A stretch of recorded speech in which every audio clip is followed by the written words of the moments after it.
tardes y la bienvenida a todos. Yo soy Alfredo Wilson, soy director del Departamento de Administración y de Formación Empresaria de SEADE, y que estamos llegando justamente de este departamento estos webinars. Para los que se suman por primera vez a SEADE, les comento que somos una universidad con más de 42 años de vida. Nacimos como el primer MBA en la Argentina, la primera maestría en Administración de Negocios. Hoy nuestra propuesta consiste en 4 maestrías: una maestría en Administración, una maestría en Derecho Empresario, una maestría en Economía y Ciencias Políticas y una maestría en Curaduría de Arte. Luego tenemos 3 carreras de grado, que son la de Administración de Empresas, la de Curaduría y la de Gestión Educativa, que es una carrera que está dirigida fundamentalmente a todo lo que es directivos de colegios y de escuelas. Y además tenemos un doctorado en Administración.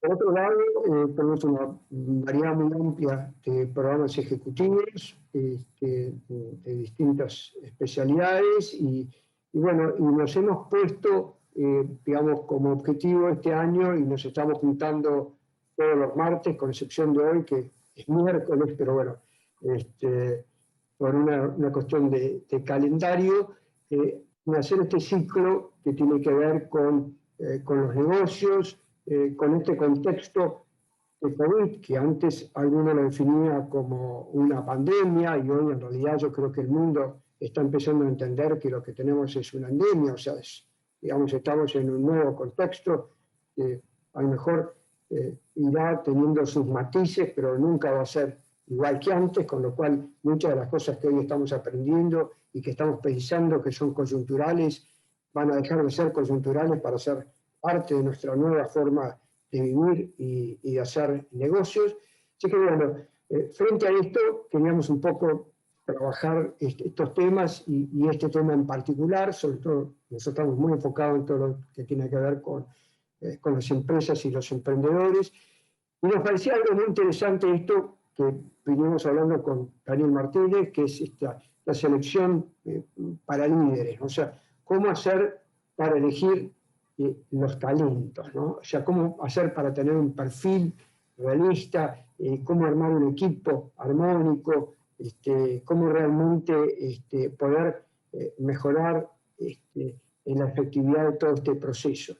Daniel ha sido y es profesor nuestro desde hace muchos años, es licenciado en Sociología, es director de la consultora Farus, que está especializada justamente en acompañar a empresas y a sus líderes en todos estos procesos de cambio. Es consultor de empresas, obviamente, trabaja en temas de coaching y liderazgo, comunicación y negociación, y conduce dentro de Farus el área específica de selección y desarrollo del talento. A su vez, como le decía, es docente de grado y posgrado, tanto en la universidad nuestra, en SEADE, como en otras universidades. Es coautor de libros, en particular el de liderazgo y negociación, y da charlas como esta, y bueno, charlas que a veces uno, cuando termina la charla, dice, bueno, me gustaría seguir escuchándolos, así que lo que espero es que, bueno, tenemos que limitarnos a esta hora que hemos puesto como hora de webinar, pero bueno, que todos se queden con ganas de escuchar más, así que eso nos dará pie para que después algún momento lo veamos de vuelta. Así que los voy a dejar con Daniel. El cierre lo va a hacer Sebastián García Lanis, que nos está acompañando, que es director del área de admisiones de SEADE. Va a hacer el cierre de este webinar. Pero lo más rico, y el 99% del tiempo, te lo dejamos a vos, Daniel. Es tuyo, y muchas gracias por estar y por brindarnos generosamente todos estos conocimientos. No, bueno, te agradezco muchísimo, Alfredo. Siempre es un placer poder compartir lo que uno sabe, ¿no? Y les agradezco este espacio a vos, que lo coordinaste, y a la universidad y a todo el equipo que hizo posible esto. la verdad que es cierto esto, ¿no? Uno llega a cierta edad que dice, quiere compartir lo que aprendió. Ahora estoy haciendo un libro, justamente, estoy ya para publicarlo, sobre selección, y siempre fue un poco el objetivo este, compartir lo que uno sabe, ¿no? Así que bueno, si les parece, voy a empezar a compartir con ustedes un PowerPoint.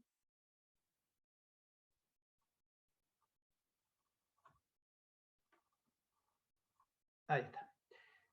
Esta es la pregunta que normalmente nos encontramos con las personas que dirigen las empresas, ¿sí?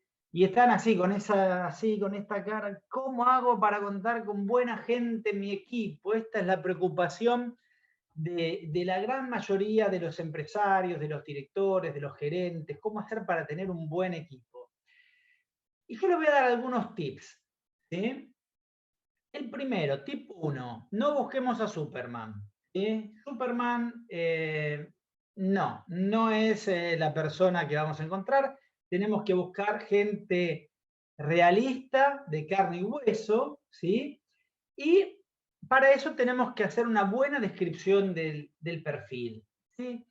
¿Qué significa un perfil? ¿Sí? Tenemos que ver, digamos, si me agarra alguien de recursos humanos, me va a decir, Daniel, te faltan 1000 cosas, pero para hacerlo sencillo, ¿sí? Para por ahí empresarios o líderes que estén hoy acompañándonos en la charla, yo diría que tenemos que mirar dos cosas fundamentales.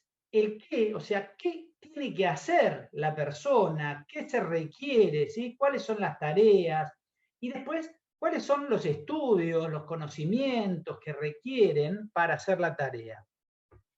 Y por otro lado, el cómo, ¿sí? ¿Qué tiene que tener esa persona, pero desde lo conductual, ¿sí? ¿Cuáles son las características de liderazgo? ¿Cuáles son las características de capacidad de influencia, de orientación al cliente, de tolerancia a la frustración, etcétera, ¿sí? Por un lado, las tareas, ¿sí? ¿Qué tengo que hacer? ¿Cuáles van a ser fundamentalmente las tareas que va a tener la persona a cargo? Y después, ¿qué se requiere para hacerlas? ¿Sí? Estudios, como dije, idiomas, etcétera. Cuando decimos eso, tenemos que tener cuidado porque no fue casual que puse lo de Superman. Porque a veces cuando definimos un perfil, por eso digo, tiene que ser realista, lo que hacemos es pretender tenerlo a Messi, ¿sí? A Superman o a Messi. Digo, a veces no necesitamos que maneje un idioma perfectamente, por ahí alcanza con que tenga un nivel intermedio, por ahí estamos buscando un contador y lo que necesitamos es un buen administrativo. Digo, seamos realistas, pensemos bien en cuáles son las tareas que requiere el puesto y qué hace falta tener para hacerlo bien. No pidamos ni cosas de más ni cosas de menos. Generalmente lo que yo veo es que se piden cosas de más. Entonces pedimos a Superman y no lo encontramos. Y esto, además de generar frustración, hace que no podamos avanzar en un proceso de búsqueda.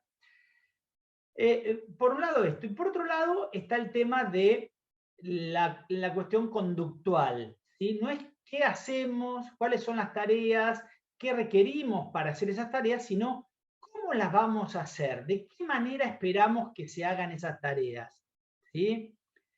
Y esto es muy importante porque no es lo mismo atender al público de una manera o de otra, no es lo mismo liderar de una manera o de otra, ¿sí? Entonces esto es un aspecto que tenemos que tenerlo muy, muy en cuenta. Entonces el primer punto, y es fundamental este porque es lo que guía todo el proceso de selección. Cualquier proceso de búsqueda, yo doy la metáfora de el rompecabezas. No podemos armar un rompecabezas de esos de 1000 piezas si no tenemos una imagen. Una imagen que cuando encontremos una piecita verde sepamos que es el pasto que está abajo a la derecha. ¿Sí? Si no tenemos la imagen es imposible. Entonces, si no tenemos un perfil claro y bien definido no vamos a poder encontrar, porque después nos encontramos con un montón de currículums que tenemos que ver, con unas personas que entrevistamos, y si no tenemos claro eso, no, es imposible, ¿sí?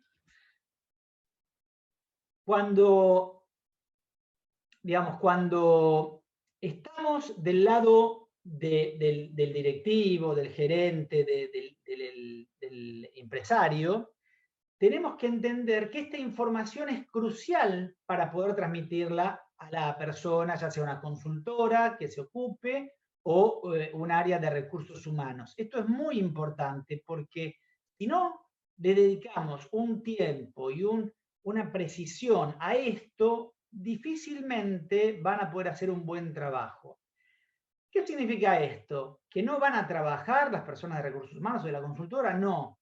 Esto significa que van a trabajar, pero con una imagen para armar el rompecabezas que está más media difusa. Entonces, no siempre vamos a poner las piezas en su lugar. Y esto lo que genera es una pérdida de tiempo para quien hace la búsqueda y una pérdida de tiempo para quien tiene que finalmente tomar la decisión, porque le termina presentando gente que no coincide con ese perfil, que muchas veces lo tienen en la cabeza, pero que no lo transmiten claramente. Entonces, este para mí es un punto muy, muy importante.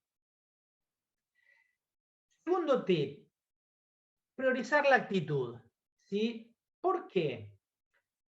Le voy a hacer una pregunta, y es una pregunta que hago reiteradamente a mis clientes, ¿sí?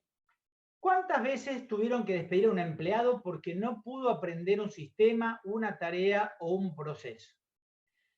Y a continuación le digo, ¿y cuántas veces tuviste que despedir a un colaborador porque tuvo una mala actitud, no respetaba la autoridad, no colaboraba con el equipo, no se comprometía? Adivinen qué me responden. Siempre, siempre me responden que tuvieron que despedir a las personas por un tema actitudinal. Nunca o contadas veces tuvieron que despedir a una persona por un tema de que les costó o no pudieron aprender una tarea, un procedimiento o lo que sea. ¿Qué nos lleva a pensar esto? Que es importante para que una persona desempeñe su trabajo que pueda conocer determinadas sistemas, determinadas prácticas, etc. Pero, ¿cuánto tiempo lleva desarrollar ese aprendizaje? ¿Sí? ¿Un mes, 2 meses, 6 meses? Seguramente no es lo que deseamos, y siempre uno lo que desea es tomar una persona y que esté bárbara para empezar a trabajar. Pero ¿cuánto lleva modificar la actitud de una persona? Una persona, por ejemplo, que la contratamos para el área comercial y tiene dificultades para tolerar la frustración. ¿Qué curso lo mandamos a hacer? ¿Qué coaching le mandamos a hacer? ¿De qué manera logramos que esa persona solucione el tema de la frustración? De no frustrarse cuando va a haber un cliente y le dicen que no, y va a haber otro y le dicen que no, que es lo que pasa la mayor cantidad de las veces. No hay forma, esto puede llevar años o nunca se puede modificar. Entonces, es muy importante que miremos lo técnico, los conocimientos, las experiencias, no dejemos de mirar eso, pero tengamos en cuenta este aspecto, ¿sí? Que no podemos dejar de tener en cuenta lo actitudinal, ¿sí? En recursos humanos usamos mucho esta imagen, ¿sí? Los colegas, del iceberg, ¿no? El iceberg siempre tiene una puntita. Tenemos a alguien con el micrófono abierto, me parece. Veamos. A ver si podemos. Gracias, me parece que lo cerraron. Bueno, entonces les decía, esta imagen del iceberg está, lo que hace es mostrarnos, ¿sí? Lo visible tiene que ver con las habilidades, con los conocimientos de una persona. Y estos son entrenables, son adquiribles, ¿sí? Son fáciles de desarrollar. Pero lo que está debajo del iceberg, que tiene que ver con la percepción que tiene de uno mismo, con la autoestima, con cómo interactúa la persona en su red social, con sus rasgos más profundos de personalidad, con sus motivos, ¿sí? Con aquellas cosas que lo motivan, que lo desafían. Bueno, esto es mucho más difícil de desarrollar. Si una persona no se motiva, ¿sí? Si una persona no tiene seguridad en sí mismo, ¿sí? ¿Cómo no? Una persona que tiene que liderar y no tiene confianza en sí mismo, ¿cómo hacemos para desarrollarlo? ¿Cuántos años nos puede llevar? ¿Sí? ¿Se entiende? Entonces, esto es realmente muy importante que lo podamos tener en cuenta, porque si no, lo que ocurre es que vamos a tener gente que por ahí técnicamente es muy buena, pero que finalmente con esta, de alguna manera, encuesta que les hago a mis clientes, que ustedes, cada uno de ustedes en su mente podrá responderla, a la gente la tenemos que terminar desvinculando por un tema actitudinal y no por un tema de conocimientos. Bien. Otro tema muy importante, ¿sí? Poner foco en la adaptación cultural. ¿Qué significa esto? Las personas, ¿sí? Digamos, podemos tener nuestras habilidades, nuestras competencias, nuestras destrezas, pero eso es lo que tenemos nosotros. Pero nosotros cuando actuamos en un contexto. Y hay contextos que son favorecedores de todo ese andamiaje, de todo ese talento que tenemos, y hay contextos que son obstaculizadores. ¿Qué quiero decir con esto?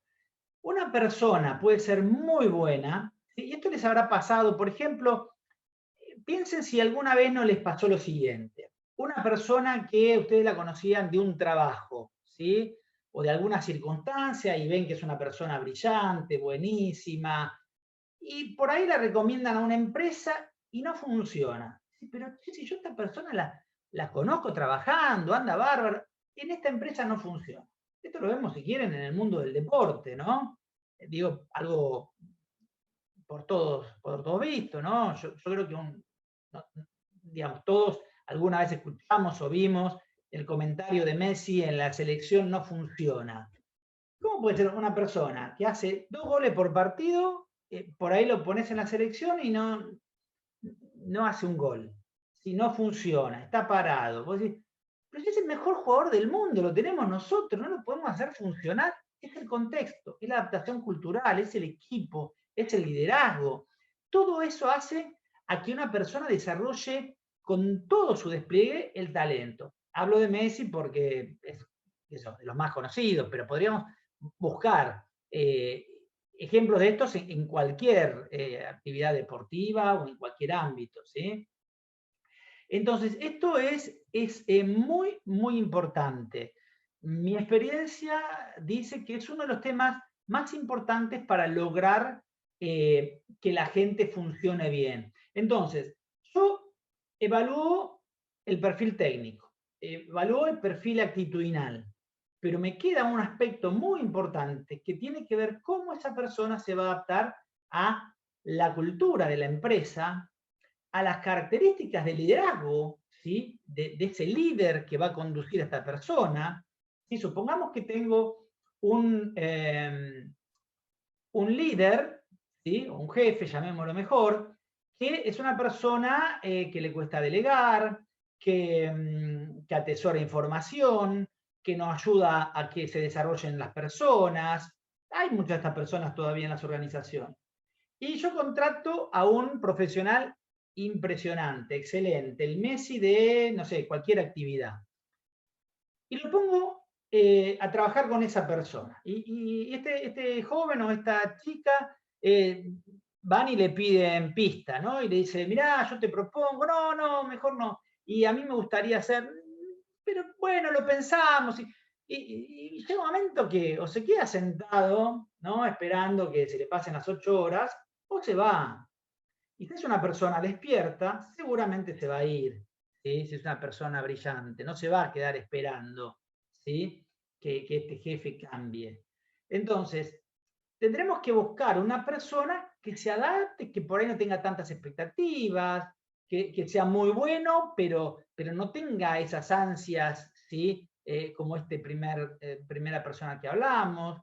Bueno, esto es fundamental, porque si no, no va a funcionar, ¿sí? Y lo mismo si tenemos un jefe que le gusta desarrollar a la gente, hacerla crecer, que le propongan cosas, y la persona que buscamos es una persona que no se le cae una idea, que no tiene entusiasmo, que, digamos, va para obedecer lo que el jefe le dice, tampoco va a funcionar, ¿sí? Y lo mismo también con el tipo de clientes o proveedores que trabajamos, con los equipos, cuál es el estilo del equipo, cómo se va a insertar en ese equipo de trabajo. Esto también es muy, muy importante. Entonces, para mí es el tip 3 que les regalo hoy. Mi experiencia es que esto realmente genera muy buen resultado cuando logramos una buena adaptación de la persona a la cultura. Hablo de la cultura en general, pero a esto, al jefe, al equipo de trabajo, a las personas fuera de la organización con las que van a interactuar, etc. Entonces, ¿por qué es bueno esto? Porque esto va a permitir que se alineen las expectativas de la persona con su líder y viceversa, que haya una mayor congruencia entre los valores, ¿sí? Que estén alineados los valores de la empresa con la de la persona que ingresa. Esto también es muy importante. Que sea más rápida la aceptación por parte de los pares, que hagan mejor match con el equipo. Esto indudablemente va a traer un mejor clima de trabajo y compañerismo. Y esto, sin duda, pero sin duda, lo que va a hacer es que esta persona despliegue, ¿sí? que sea un entorno favorecedor para el despliegue del potencial y el talento de las personas y no obstaculizador, ¿sí? ¿Qué tenemos que tener cuidado? ¿Por qué es importante esto? Porque si no hacemos esto, si nos dedicamos a buscar gente siempre con la misma adaptación cultural, podemos entrar en una cultura muy endogámica, ¿sí? Esto hay que tener cuidado también porque puede pasar que siempre busquemos el mismo estilo y a veces las organizaciones, hay momentos de las organizaciones que requieren introducir gente disruptiva, ¿sí? Momento de un cambio de negocio, de alguna situación particular que requiere que sí, pero como parte de una estrategia, busquemos gente disruptiva. Por ejemplo, en los últimos años, el año pasado, por ejemplo, especialmente, explotó el tema del e-commerce y la venta online, y en muchos negocios que esto no existía, que era la tienda que vendía y vendía, abría el negocio y vendía, bueno, tuvieron que incorporar gente que tuviera una visión distinta, una mirada distinta y que los ayudara a repensar todo el negocio, ¿sí? Esto pasa generalmente en los niveles más de dirección. Y el otro tema es que nos evite tener diversidad, ¿sí?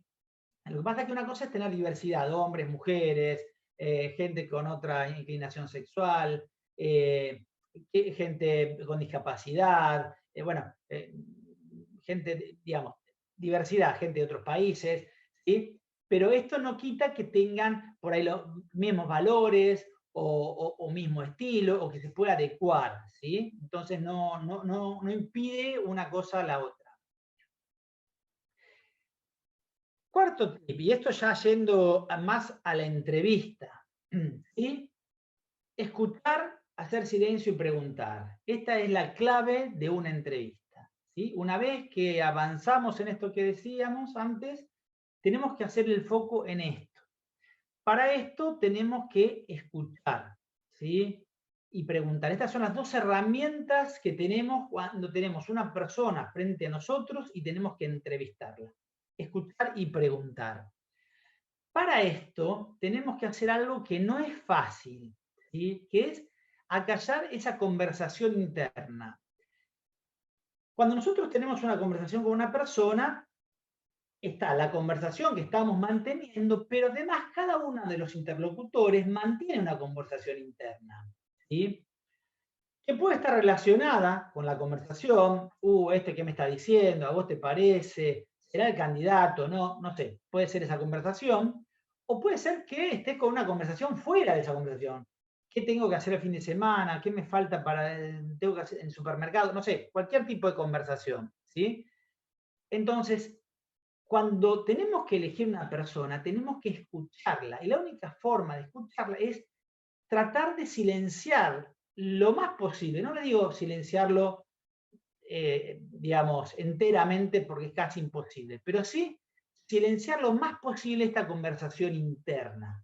¿Para qué? Para que toda tu energía de escucha esté centrada en la persona, ¿sí? En el otro. Y cuando decimos que tenemos que escuchar, por un lado tenemos que escuchar lo que dice la otra persona. ¿Esto qué es? ¿Qué está diciendo? ¿Qué nos está transmitiendo a través del lenguaje? Pero eso no es lo único que tenemos que escuchar. Lo que tenemos que entender es para qué dice lo que dice. ¿Sí? Les voy a contar una cosa que la van a poder identificar rápidamente. Esto que les estoy tratando de transmitir. Cuando recuerdo una ocasión que yo estaba trabajando, viernes 3 de la tarde, y me llama mi hijo. Y me dice, hola papá, ¿cómo estás? Yo me quedo, ¿cómo va el trabajo? Ahí ya dije, ¿para qué me dice lo que me dice? ¿Sí? ¿Desde cuándo mi hijo me llama a 3 de la tarde para ver cómo va el trabajo? ¿Entienden? Entonces, uno está acostumbrado a escuchar esto. Esto le pasará con sus hijos, con su pareja, con su jefe, ¿no? Que te dice algo, pero uno lee una intencionalidad distinto además de esto. Puede ser que te pregunte una persona, bueno, ¿qué nivel de toma de decisiones voy a tener?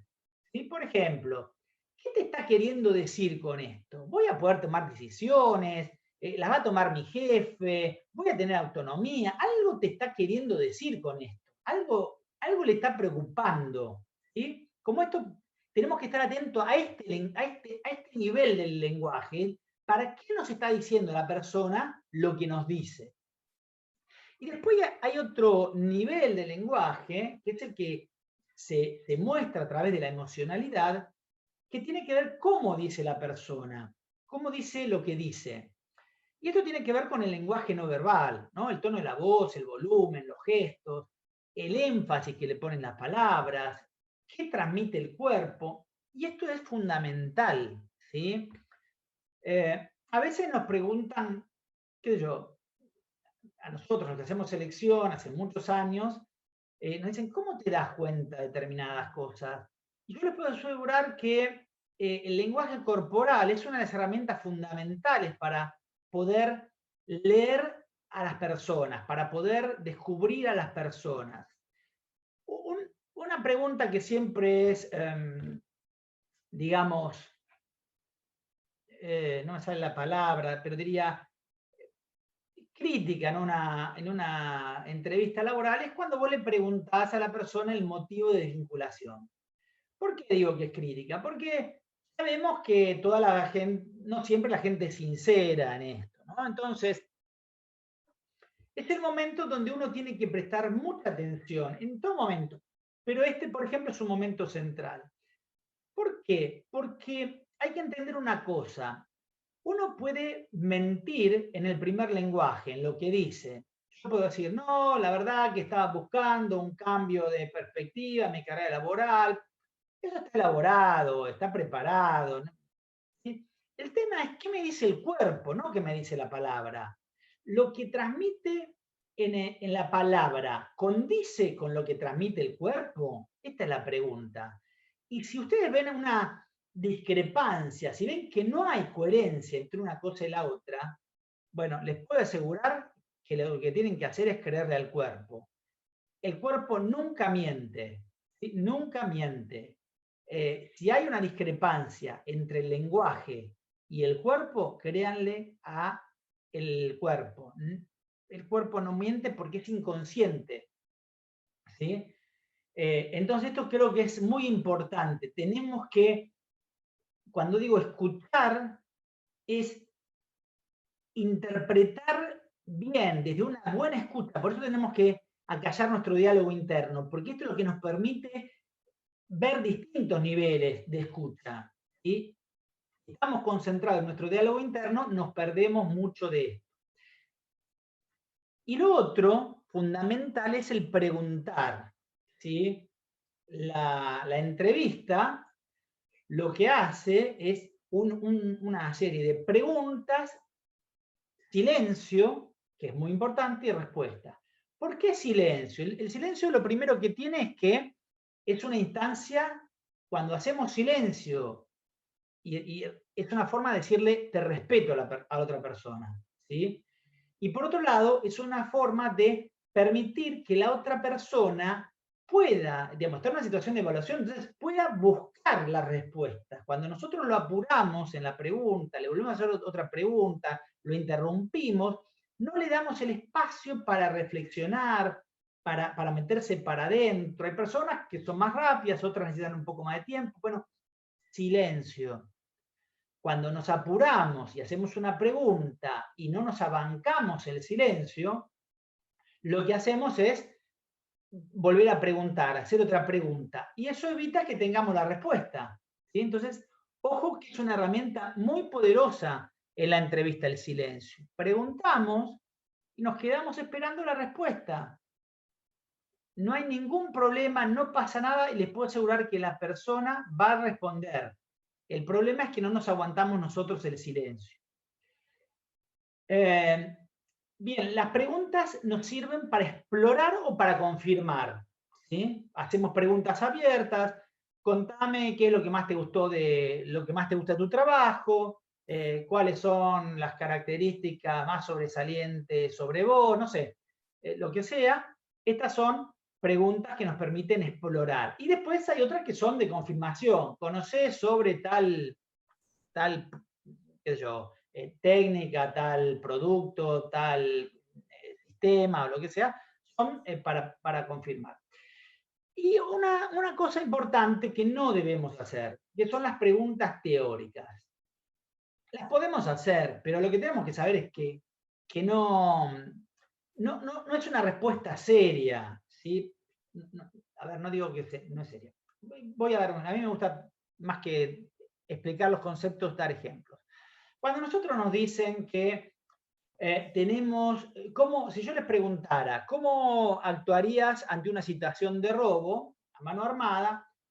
La mayoría diríamos lo que sabemos que tenemos que decir. Bueno, yo levantaría las manos, le diría, mirá, llévate la plata, llévate el auto y a mí no me hagas nada, y que se lleven todo y que no me hagan nada. Eso es lo que decimos en la teoría todos. Ahora, ¿cuántas personas conocen ustedes que ante esa situación agarran la cartera y le empiezan a pegar al asaltante, salen corriendo, lo agarran a piñas, no sé, infinidad de cosas que pasan, ¿sí? Entonces, la teoría no es lo mismo que la práctica. Entonces, yo ahora en un momentito les voy a dar un modelo muy interesante para practicar esto, para llegar a esto de otra manera, mejor dicho, que se llama es una metodología para profundizar en cómo descubrir las competencias o las características de las personas a través de la entrevista. ¿Qué tenemos que hacer para esto? Le pedimos a la persona que nos cuente un incidente, una situación crítica dentro de un espacio de su trayectoria laboral. ¿Sí? Tenemos que lograr que la persona se meta en esa situación, que vuelva a esa situación. ¿Sí? ¿Qué es lo que suele ocurrir? Que las personas, vos le decís, bueno, contame una venta exitosa.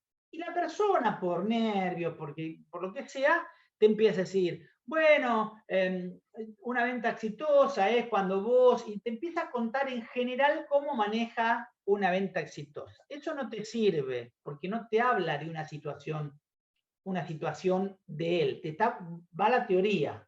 ¿Qué tenés que hacer para manejar un cliente difícil? Y empieza con la teoría. Bueno, lo que tenés que hacer es escucharlo, tratar de bajarlo, que no se ponga nervioso, bla, bla, bla, bla, bla. Esa es la teoría. Entonces, cuando te empiezan a hablar en general, tenés que tratar de decirle, mira, no, yo lo que te pido es que pienses o trates de recordar una situación con un cliente en particular, ¿sí? Y lo otro es cuando te hablan en plural. Te dicen, sí, nosotros en la empresa, lo que hacemos, nosotros no me sirve a mí, porque yo lo que necesito es saber qué hace la persona. Entonces ahí también hay que pedirle que se focalice en la persona. ¿Cómo es esta mecánica? Lo que vamos a hacer es pedirle que ese incidente, ¿sí? Imaginemos una situación de una persona que nos cuenta la situación con un cliente difícil. Bueno, entonces, contame tiene 4 pasos, ¿no? Primero, describime la situación. Es como si hiciéramos una película de eso, ¿no? La situación. Bueno, ¿dónde estabas? ¿Sí? Bueno, estaba atendiendo al público, en el banco, había un montón de gente, se acercó una persona y me preguntó tal cosa. Ah, muy bien.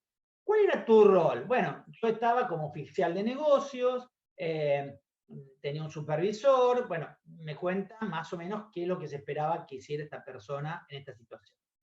Y después empieza la parte más interesante. Bueno, y contame a ver cómo fue esa escena. ¿Qué pasó? ¿Sí? Entonces la persona empieza a contarte. La gente a veces lo sintetiza eso. Bueno, el cliente vino, me dijo, yo le dije y bueno, finalmente lo calmé y se fue. A mí eso no me dice mucho, ¿sí? Yo ahí tengo que profundizarlo. ¿Para qué tengo que profundizarlo? Porque yo necesito saber cómo esa persona actúa. Esta técnica se basa en que si yo puedo identificar cómo actuó una persona en el pasado, posiblemente va a ser la forma en la que va a actuar en el futuro. Si yo puedo tener un buen relato de cómo la persona trabajó una situación en el pasado, hay una alta probabilidad de que yo pueda predecir mejor cómo va a actuar en el futuro. Cuando yo explico esto, y se lo voy a explicar de esa manera, les digo, por ahí muchos de ustedes vieron la película, la serie La Casa de Papel. Digo esa porque es una que la hemos visto muchísima gente. Si yo les pregunto, bueno, díganme las características del profesor, ustedes rápidamente me dicen, analítico, estratégico, previsor, bueno, así, rápidamente me dicen 5 o 6 características. Y yo le digo, pero ¿cómo hicieron? Si ustedes no lo entrevistaron, ¿cómo hicieron para descubrirlo? Bueno, porque los comportamientos que muestra en la película me dan pauta de esas características. Muy bien. Lo mismo tenemos que hacer con este tipo de entrevista. Por eso la metáfora de la película. Que nos muestren una película, como me sale la Plaza de Papel, pero no, era la Casa de Papel. La Casa de Papel, ¿sí? Que nos muestren una película y que esa película nosotros la veamos y a lo largo de ese relato podamos identificar sus competencias, igual que hicimos para detectar las competencias del profesor, ¿sí? Dicho así puede parecer difícil, pero les puedo asegurar que si ustedes hacen este recorrido, situación, tarea, acción y resultado, ¿sí? Esto es lo que se llama la técnica STAR, ¿sí? Es una técnica muy poderosa que sirve, ¿sí? Para profundizar el relato y lograr esta película que nos va a permitir identificar las competencias. Entonces, situación, ¿qué sucedió exactamente? ¿En qué ámbito se dio? ¿Estabas solo? ¿Estabas con tu jefe? ¿Estabas con un cliente? Bueno, nos hacemos como la escena, ¿no?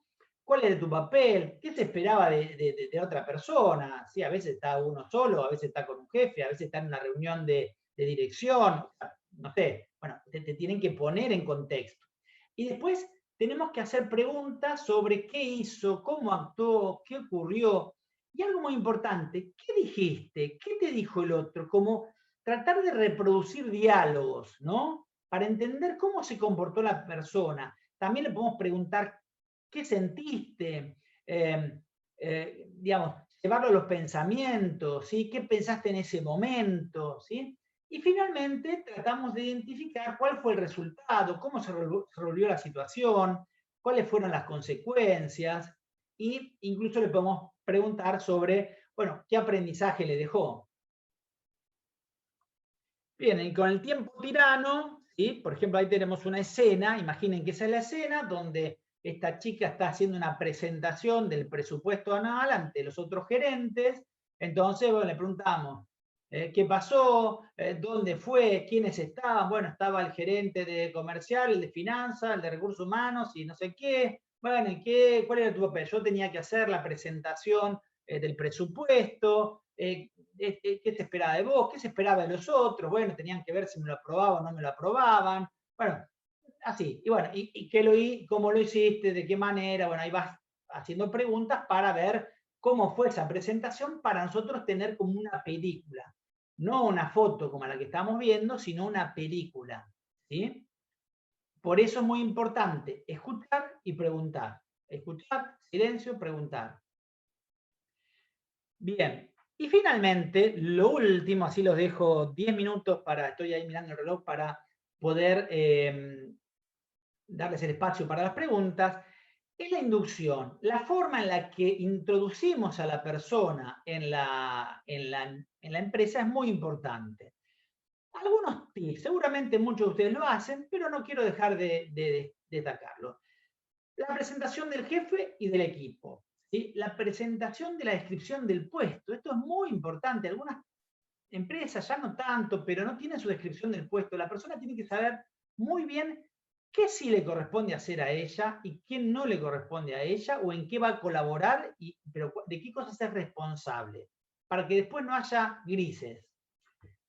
Después, otra cosa, yo le digo a los gerentes o a los dueños, le digo, contale a la persona cuál es tu expectativa de cómo querés que trabaje. ¿Sí? Por ejemplo, yo tengo una asistente que el primer día le dije, mira, yo soy una persona que por ahí vos me decís algo y a mí se me pasa. Entonces, a mí no me importa, yo te pido por favor que vos me insistas todas las veces hasta que yo no te dé la respuesta. Vos me insistís y yo no lo voy a tomar nunca mal, al contrario, te lo agradezco. Por ahí usted me dice, no, Daniel, yo ni loco le diría eso. Bueno, en mi caso, esa es una cosa que yo espero de un asistente, que si me pide algo y yo me olvidé, se me pasó, me retrasé, que me lo insista hasta que lo tenga. ¿Sí? Bueno, estas cosas son buenas hablarlas de entrada. Tenemos manuales de proceso, presentarlos. Otra cosa importante es presentar a la persona con los clientes internos. Mira, vos vas a interactuar con el área de finanzas, vos vas a interactuar con el área de marketing, bueno, te lo presento, fulanito de tal, mira, vos vas a estar trabajando, ¿sí? Con los clientes internos, hacer una cola, hacer una charla, hacer una visita, digamos, según, ¿no? También que rápidamente introducirlo, que los clientes sepan quién es esta persona nueva, etcétera. Y otra cosa que no es menor es darle la información de cómo entrar a los servidores, cómo acceder, dónde guardar la información, porque todos estos tiempos después impactan en una rápida inserción de la persona y en el líder impactan en pérdida de tiempo, porque lo tenés a la persona, che, tengo este archivo, ¿dónde lo guardo? Y vos otra vez, bueno, no es un problema del empleado, es un problema de que vos no hiciste una buena inducción. Tengo que resolver tal tema, bueno, hablalo y al jefe tiene que decirle con quién tiene que hablar porque no se lo dijo en los primeros días. Entonces, estas son cosas que hacen a un muy buen resultado de todo el proceso de selección.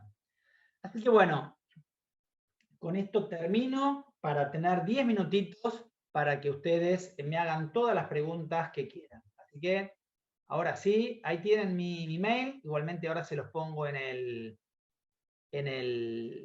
chat para que lo puedan tener y mientras aguardo las preguntas de ustedes, ¿sí?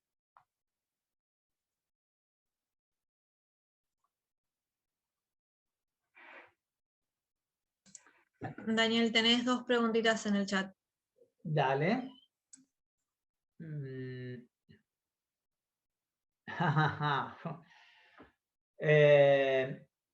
Tengo varias. ¿Qué pasa con la diversidad de edad? ¿Cómo gestionarla en las búsquedas? Bueno, este es un tema súper interesante que yo diría que ha explotado en los últimos tiempos.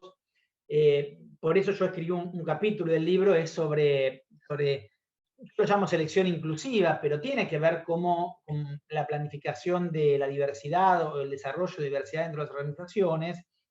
Estamos muy lejos, ¿sí? Muy lejos. Hoy hay una encuesta del INDEC, no recuerdo ahora los valores, del INDEC, no, del INADI, ¿sí? No recuerdo los valores, pero ellos hicieron una investigación de viendo cuáles de los avisos que se publicaban de empleo, cuántos tenían, digamos, sesgos discriminatorios. Y estábamos en un 80 y pico %. Y 10 años después, casi un poquito menos, hasta desde hace unos años, no es actual, creo que era 2018, esto había bajado, pero claro, a un 68%, o sea que igualmente estamos muy lejos. En otros países esto es impensado, ¿sí? Estados Unidos, por ejemplo. Ni se te ocurre preguntar la edad a una persona, ni su estado civil, y mucho menos su elección de género.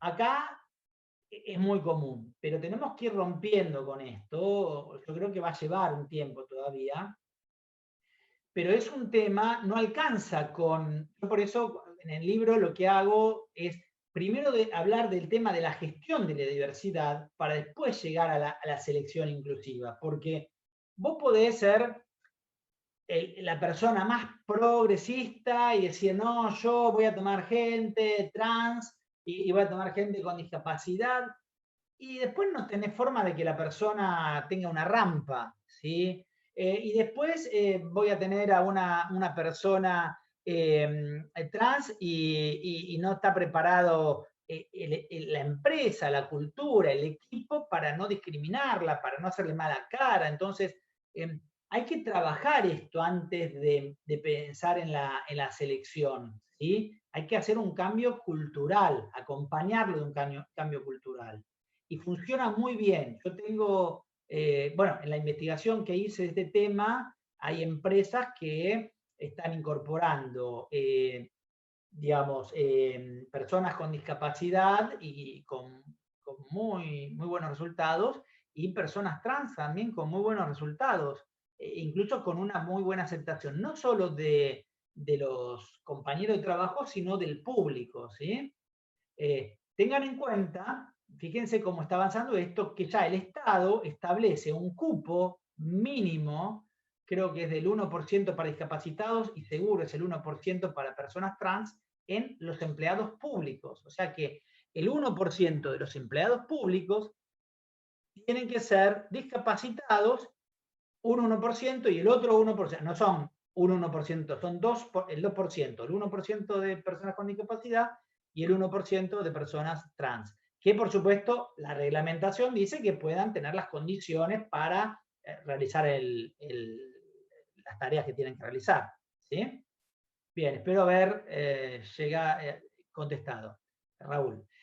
Otro de los temas que plantean acá es cómo se silencia la conversación interna. Bueno, te podría decir que hagas yoga, que sería una ayuda muy importante, pero si no es una cuestión de proponérselo, te diría que no es fácil, pero es todo el tiempo.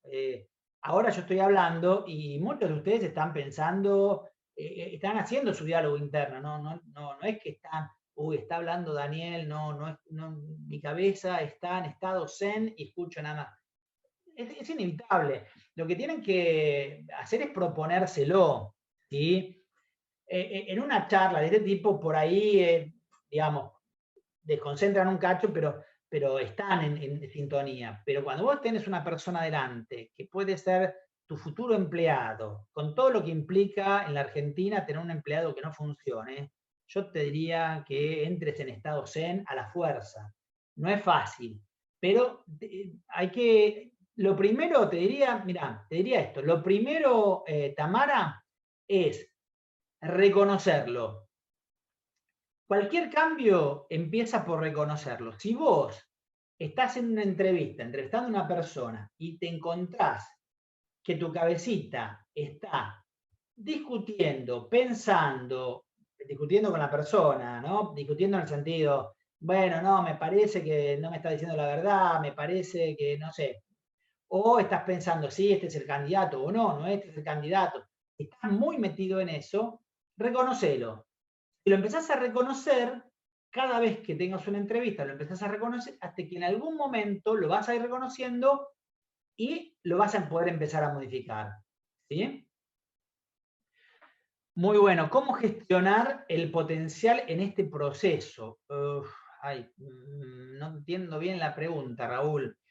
El potencial, una forma de evaluar potencial es a través de la entrevista de incidentes críticos que te expliqué. Pero no sé si te responde esto, no sé a qué te referís. ¿Sí? ¿Tenemos alguna otra? Tenemos una charla, excelente charla. Bueno, el libro todavía, Tamara, no está en producción, así que todavía no te... varios me preguntan. Bueno, ya va a llegar el libro. Estamos ahí en tratativas con Granica para la publicación. Raúl me dice, ¿cómo gestionamos cuando buscamos personas con potencial? El potencial... digamos, hay distintas cosas. Hay técnicas que no tienen que ver con esto, que es el análisis del discurso, que es una técnica que evalúa potencial.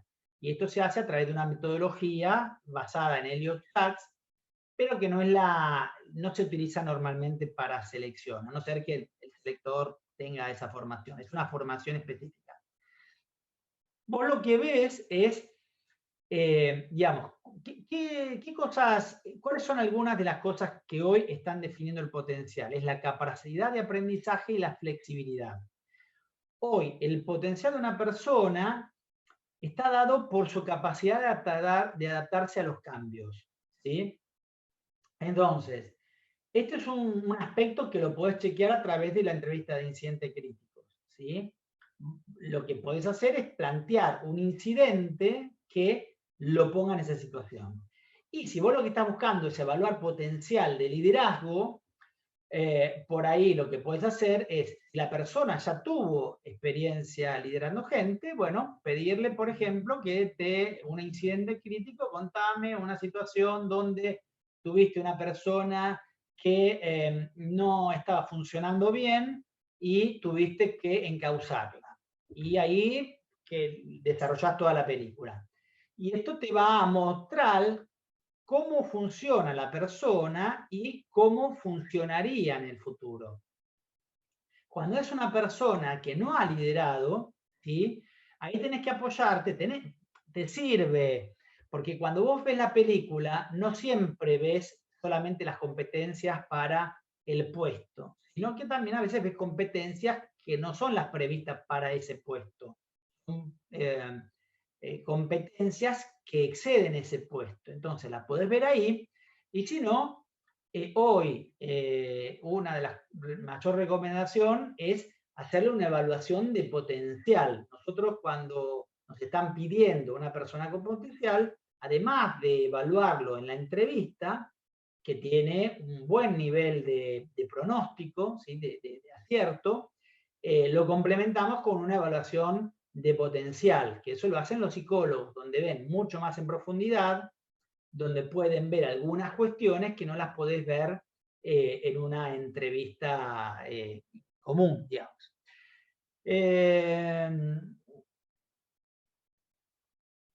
A ver, usted, que las empresas actuales integran bien el proceso de Talent Acquisition con Talent Management, o aún hay un gran gap. ¿Cómo hacer una buena integración? A ver si entiendo la pregunta.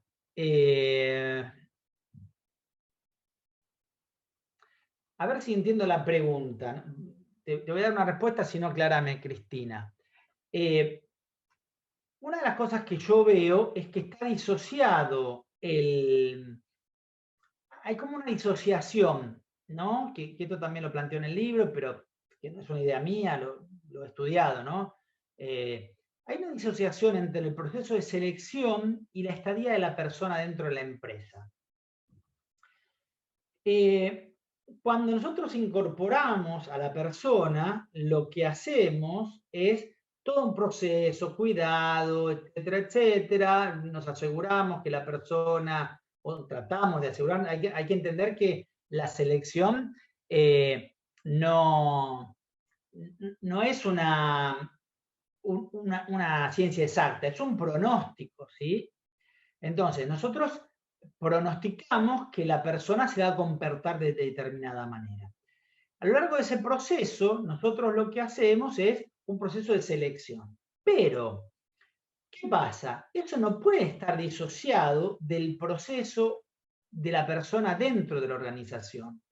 Esto es lo que se llama ahora experiencia, la experiencia del candidato, ¿sí? La experiencia del empleado.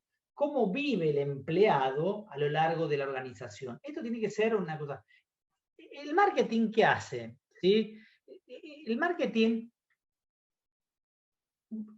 primero lo que hace es buscar que vos detectarte, encontrarte y que vos compres. Y una vez que compraste, lo que busca es fidelizarte. Bueno, ¿por qué nosotros no hacemos esto desde recursos humanos? ¿Por qué nosotros como empresarios, como líderes, nos preocupamos por la inserción de las personas y después no tenemos el mismo cuidado? Algunas veces, por supuesto, hay organizaciones que sí lo tienen. Entonces, nosotros, porque hoy el problema de las organizaciones no es solamente la incorporación, es sostener. Estamos en una época donde incorporamos gente y no nos dura 20 años. ¿Sí? Eso pasó, murió, ya no existe. Una persona que la tengas 2 años ya es buenísimo. ¿Sí? Entonces, si lo que nosotros tenemos que hacer es incorporar y fidelizar y que las personas deseen y quieran quedarse en la empresa, no para siempre ya, pero sí el mayor tiempo posible, o que le planteemos desafíos constantes para que se entusiasmen por seguir en nuestra empresa, hoy el proceso tiene que estar integrado. Tenemos que pensarlo como algo integrado, ¿sí? Entonces, esto me parece que es una cosa que tenemos que entender y yo en el libro tomo muchos elementos del marketing, porque me parece que desde recursos humanos no estamos pensando, nos hemos quedado con una modalidad donde las personas esperaban, yo hablo del paradigma, yo propongo y vos aceptas. Este era el paradigma. Sobre todo las empresas grandes. Yo soy la empresa X, famosa, Ford, Nestlé, Siemens, no sé, la que ustedes quieran, Coca-Cola, y vos me elegís. Bueno, esto se acabó. Hoy los jóvenes no les gusta estar en una empresa prestigiosa, pero buscan propósito, buscan bienestar, buscan otras cosas. Entonces, no alcanza solo con el proceso de incorporación, sino que hay que sostenerlo, porque una persona talentosa que se nos va es muy difícil de compensarla, de recuperarla, ¿sí?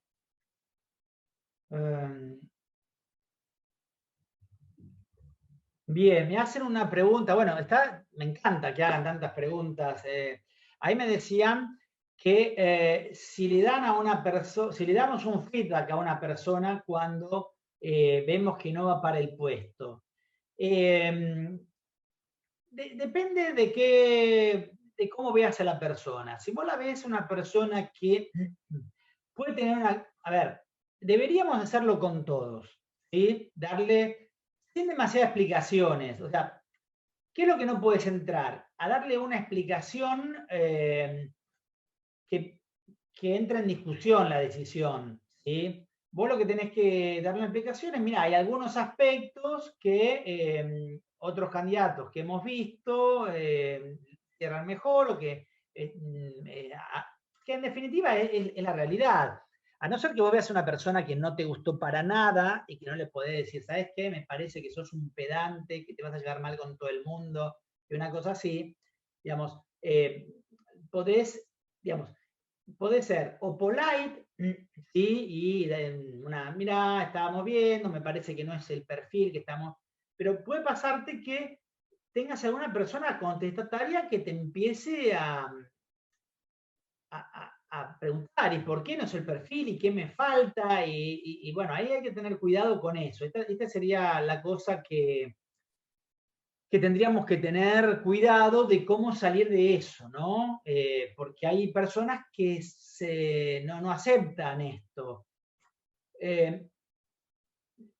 Yo no sé cuál es la experiencia de ustedes. Yo tengo más de 25 de años haciendo selección. Yo me acuerdo en la época, en los 90, cuando había gente que por ahí hacía 1 año, 2 años que estaba sin trabajo, teníamos un 25% de desocupación, ahora tenemos, pero no llega ni a la mitad.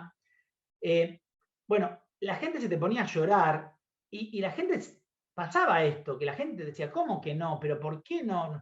Pero por la desesperación, y era muy difícil poder darle una respuesta.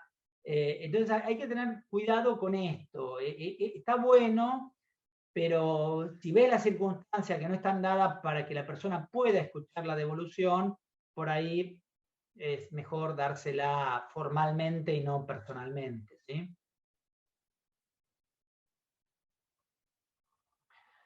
Bueno, Raúl, es un poco lo que estaba respondiendo, ¿no? Esto de que a ver, darle una respuesta formal vía WhatsApp, vía llamado por teléfono, vía mail, de alguna manera formalmente decirle, no se dice en el proceso, siempre. Pero en la entrevista, tener que darle algún feedback, hay que tener este tipo de cuidado, ¿no? Ahí dice, un test de fit cultural online en selección es desarrollado como... Ahí, Cristina, se te cortó. No terminé de entender qué es lo que querías decir. Un test de fit cultural online en selección es desarrollado. Mire, yo le voy a contar una breve anécdota. Yo tenía una búsqueda para una empresa en Orán, Salta, una empresa de cítrica, de cítricos.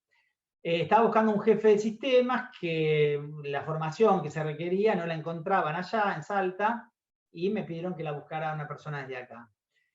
Y cuando hice esa búsqueda, me acuerdo que yo tenía que ver, bueno, los conocimientos técnicos, lo actitudinal, pero después esto pasa mucho cuando tenés que hacer traslados.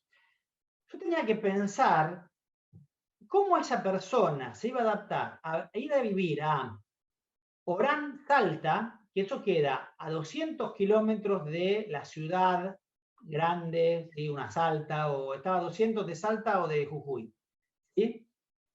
Y después de ahí 20 kilómetros a la derecha, o sea, estás a 20 kilómetros de una ciudad, en el medio del campo, ¿sí? Con el shopping más cercano a 200 kilómetros, shopping, cine, no sé, las actividades culturales. Entonces, yo tenía que pensar no solamente en todo lo característico del perfil, sino cómo esta persona se iba a adaptar, y cuando digo esta persona, es esta persona y su familia. Porque yo mando una persona ahí, ¿sí? Y hombre o mujer, la pareja, ¿sí? O la pareja, no importa, hombre, mujer, lo que sea, llegan ahí, ¿no? El que va a trabajar al otro día, pero el otro sale y ve campo, ¿sí? Y va hace 20 kilómetros y ve una ciudad chiquita, Orán. Y, o sea, se va a bancar su pareja esto, se lo van a bancar sus hijos. Entonces, es muy difícil estas cosas. Hay que tener muy en cuenta estas cuestiones, ni hablar cuando son traslados, ¿no? Y por ejemplo, yo recuerdo ese caso que yo les preguntaba mucho, bueno, ¿cuáles fueron tus últimas vacaciones o qué haces en las vacaciones? Entonces, por ejemplo, me acuerdo, les cuento este caso porque me acuerdo muy bien. Este muchacho que finalmente entró, qué sé yo, se iba de camping, por ejemplo, ¿no? Y había otro otro postulante que era muy bueno y se iba a Solanas con la mujer. Entonces vos decías, a ver, ¿cuál me da la impresión que se va a adaptar? Por ahí el de Solanas tenía una flexibilidad enorme y se podía adaptar también. Pero la sensación de, digamos, no solamente por este aspecto, pero todo, me decía, esta persona se va a adaptar mejor a este contexto cultural que la otra que se va a Punta del Este y se va a Solanas, ¿sí? No se va a La Paloma, a un lugar tranquilo, se va a Punta del Este y se va a Solanas. Entonces, estas cuestiones hay que tenerlas muy en cuenta. Les digo esta cuestión ya extrema de fit cultural, ¿no? Pero este es un caso que siempre lo recuerdo. A ver, ahí dice, un test de fit cultural en proceso de selección debe ser desarrollado con base en Employee Branding Proposition o alguna metodología específica. No, hay algunas, a ver si te entiendo, Cristian. No, Cristian. Hay algunos test, ¿sí? Que permiten identificar valores, pero después no conozco otro tipo de cosas así, tipo test. Tienen que ver con la indagación que vos haces en la entrevista y con tu buena escucha, ¿sí? Yo lo que conozco es eso, hay varios sobre valores, ¿sí? Esto sí, y eso tiene que ver con lo cultural. Pero yo te diría que para entender esto tenés que entender la cultura. Ahora está un poco más complicado, pero yo trato cuando voy a hacer una búsqueda, por lo menos yo o alguien de mi equipo, ir a la empresa. No es lo mismo. El espacio, ¿sí? Piensen que yo hago análisis organizacional, entonces yo tengo una mirada, soy sociólogo, tengo una mirada, qué sé yo, que no es solamente de la selección, ¿no?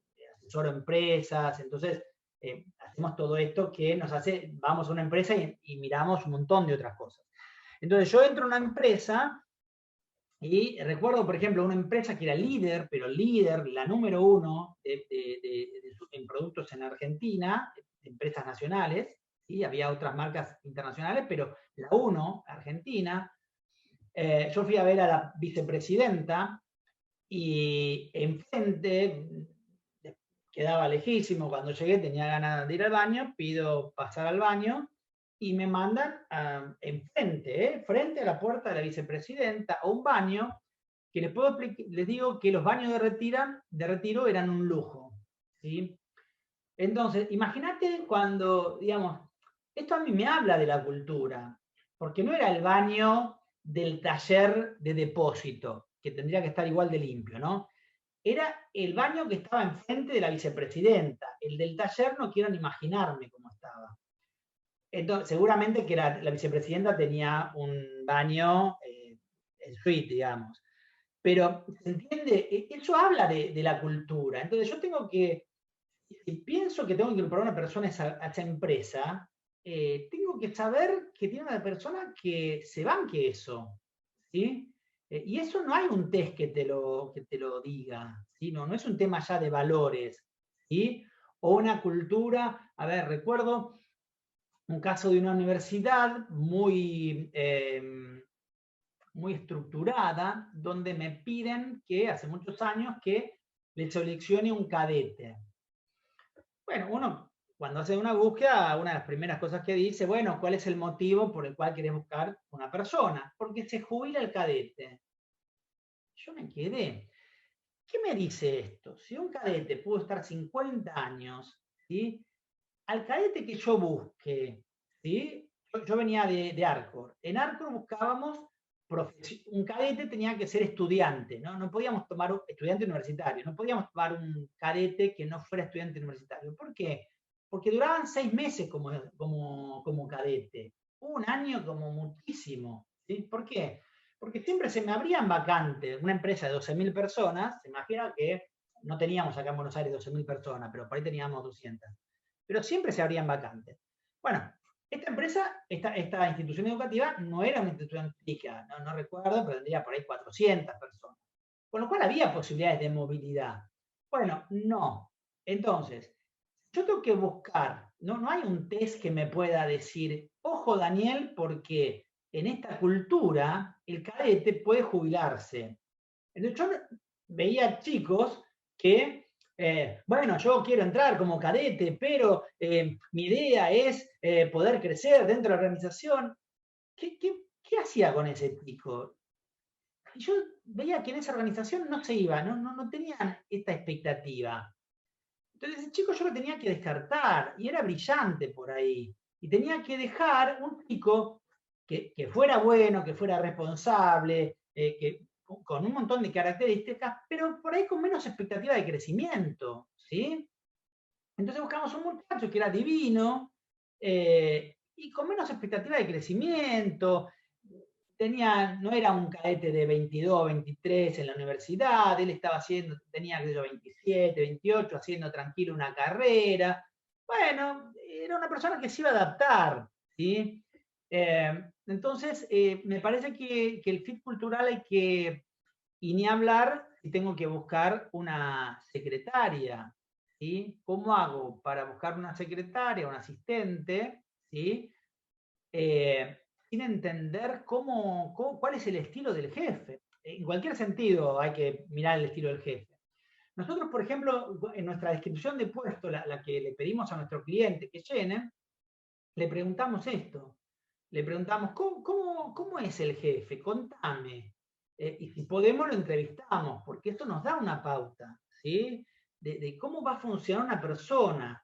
La gente de recursos humanos nos da una pauta muchas veces, pero para nosotros es súper importante tener una pequeña charla. El otro día estaba buscando un jefe de calidad para una empresa, y cuando hablé con el gerente, me hago una idea, o sea, de la misma manera que cuando entrevisto a una persona le saco la ficha, digamos, también cuando hablo con un gerente, si bien no le hago preguntas de entrevista, porque no queda bien, me doy cuenta de cómo, de qué estilo, a ver, ustedes piensan que cuando uno tiene frente así una persona, la tiene que mirar sentada en el sillón, ¿sí? Entonces, sentada en el sillón frente a ese jefe, por ejemplo, imaginando que estábamos en el mundo 2019, ¿no?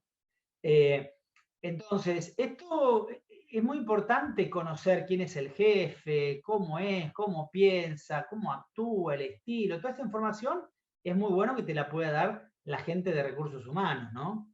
O, digo, yo lo digo desde consultor, pero la gente de recursos humanos que se ocupe de dar esta información a la persona de la consultora, cuando contrata una consultora. Bueno, gracias Raúl, me alegro que te haya gustado. Bueno, nos hemos pasado, pero la verdad que creo que mostraron mucho interés y no quería dejarlos con todas las preguntas sin responder. Así que cualquier cosa, les dejo mi mail, ¿sí? Se lo dejo acá escrito.